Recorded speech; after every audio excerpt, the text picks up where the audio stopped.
Indiana hired his coach yesterday, Darian DeVries, out of West Virginia. And I only bring this up because I think it's interesting. He was there for 1 year. And, oh, buddy, what a week for West Virginia. Well, that's what I was going to say. That you think these stakes don't matter as far as getting left in or left out of the tournament when you're close? Okay, so look what happened. Okay, so most people, think about this. And this is a good point because this is not something I was going to bring up, but it's right.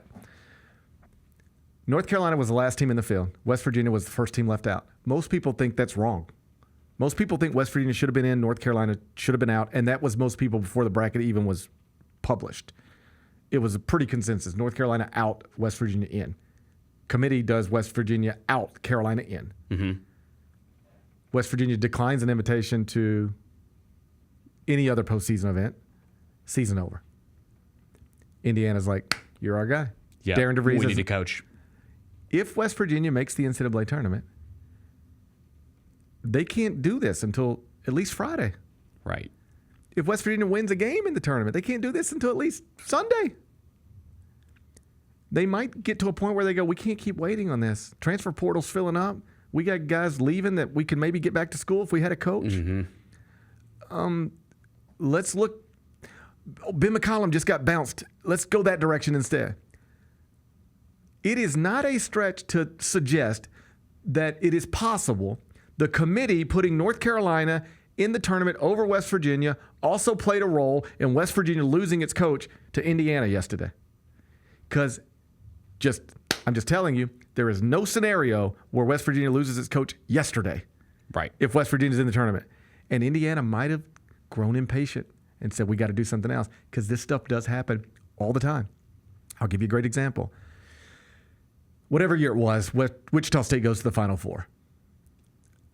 Fred VanVleet, Ron Baker, all that. Carl Hall, that name sounds familiar. It's out in L.A. at Staples Center. I'm there. West Virginia, the regional is out in L.A. at Staples Center. Elite Eight game. I want to say it was like Wichita State, Ohio State, maybe, because I remember John Legend was there too. Okay. Chrissy Teigen. I think they were there because of Ohio State. Anyway, Wichita State goes to the Final Four.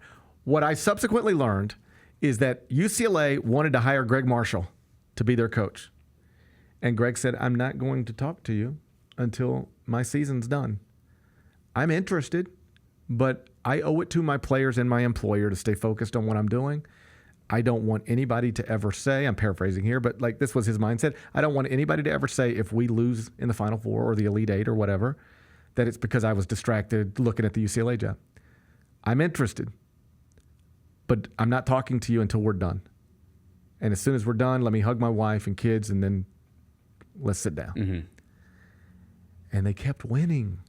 And it was like, now they're in the Sweet 16. Now they're in the Elite Eight. Now they're in the Final Four. And that from the Elite Eight to the Final Four, that pushes it another week plus.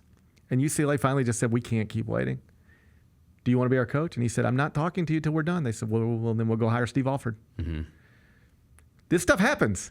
Yeah. So it is wild to think that if West Virginia's in the tournament, this would not have, it might have still happened someday. It would not have happened yesterday. It would not have happened today. And you never know when Indiana, you start going, oh, and the other thing can be true too. Darian DeVries gets in the tournament. I love my team. There you go. Yep. He goes into the tournament thinking I'm going to leave for Indiana. But then you win a couple of games, you hug your AD. Yep. You start to feel like I can't leave this right now. And then you stay. This is bad for West Virginia. Now they'll be fine. But this is a good coach. This is why Indiana wanted him. So some are beating up on him because he's leaving after 1 year. Does that bother you?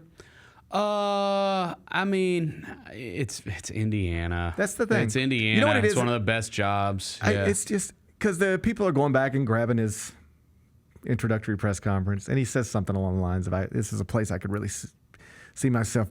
I'd be here a long time." Mm-hmm. And then he's gone literally less than a year later.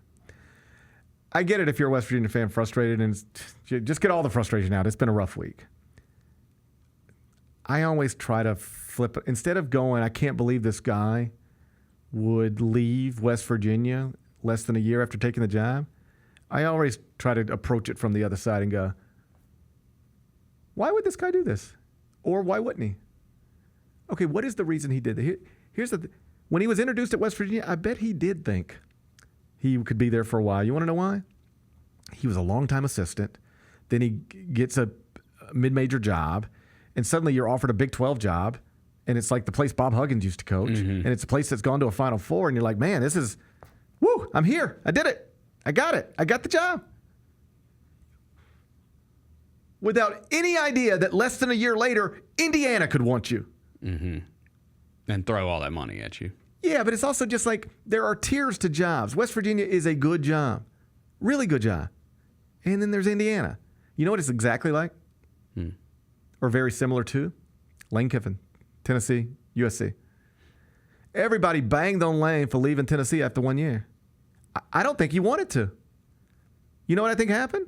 And I don't think Darren wanted to leave West Virginia after 1 year. You know what I think happens? Somebody lets you know you can be the next coach at USC, the next football coach at USC if you want to. And you're like, Jesus Christ. Really? I just got here. But you're telling me I can go take the job Pete Carroll used to have? Live in Southern California? That? I mean, gee, I don't want to leave after a year, but how do I not? And you know what people are telling you? Lane, if you don't take it now, you'll never get it. This is a once-in-a-lifetime deal. If you don't take it now, you'll never get this opportunity again. Oh, my God, I got 6 hours to decide whether I want to leave Knoxville after 1 year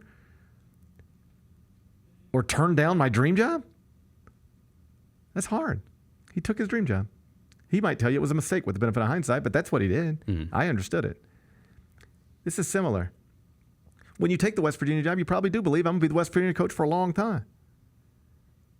But then what happens when Indiana calls? Take Indiana out of it.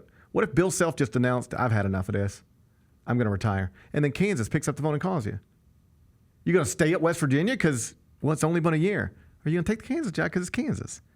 If you put the Indiana job and West Virginia job on this table and just said 100 coaches, which one you want, unless they're from West Virginia, they want the Indiana job. That's all this man did.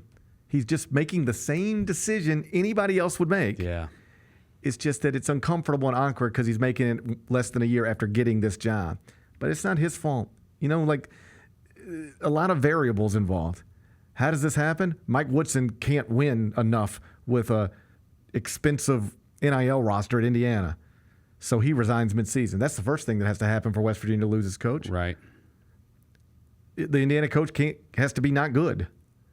So then the job opens. Then you know what else has to happen? Scott Drew has to say he doesn't want it. Yeah. And Brad Stevens has to say he doesn't want it. And probably a few other people have to say they don't want it. And then they have to become interested in you because you're doing a good job at West Virginia after you just did a good job at your other spot. And then the committee has to keep you. It's just a lot of things. Yeah. But at the end of it, it's just like, hey, Darian DeVries, I know this is weird. But if you want to be the Indiana basketball coach, he's yours for more money and with a better NIL. Like, I know it sucks. But if you're somebody who is hating on that guy, just put yourself in his shoes. What would you do? I just described the situation to you. What would you do? I know what I would do. I'd take a big, this is going to be hard. Yeah. This is going to suck. I'm going to disappoint a lot of people. But I cannot pass on this job. You know, he's not from West Virginia. If that was home, that's one thing. But it's not home. It's just the best job he could get less than a year ago. Suddenly he was given an opportunity to get a better job, and he's going to take it. I know people are frustrated, but I understand what he did. Yeah. The Gary Parrish Show, live weekdays at 10 a.m.